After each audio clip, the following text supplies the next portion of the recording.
Il y a une trentaine de poules et il n'y a pas un œuf. À défaut d'œufs, aujourd'hui ces éleveurs n'ont conservé qu'une trentaine de volailles. Car en novembre 2012, leurs 1600 poules ont cessé de pondre, subitement, sans raison apparente.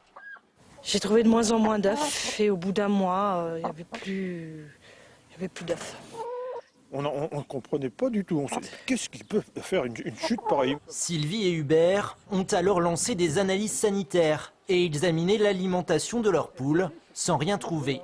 Ils ont même pensé à un voleur d'œufs ou à de la magie noire. Ça c'est le député. Maires, députés, conseillers généraux, sénateurs, préfets, personne ne les prend au sérieux, excepté le ministère de l'Agriculture.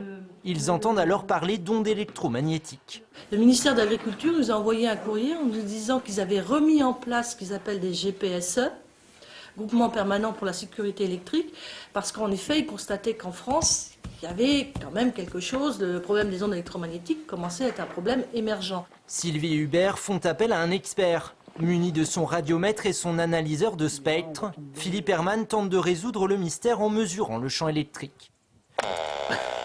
Les fréquences sont normales, mais l'élevage de poules se situe à la convergence de 3 antennes relais qui ont sans doute été réorientées en 2012. La zone serait particulièrement exposée aux ondes.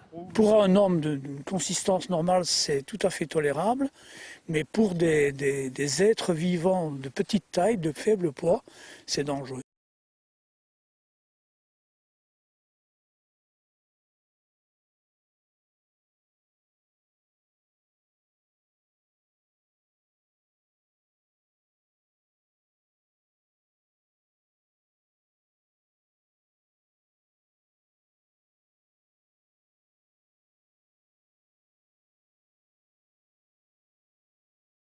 On sait que ça produit un échauffement, un état de stress. Donc pour une pondeuse, ça peut la mettre vraiment en état de blocage. Seule solution, mettre en place un grillage qui fasse office de cage de Faraday.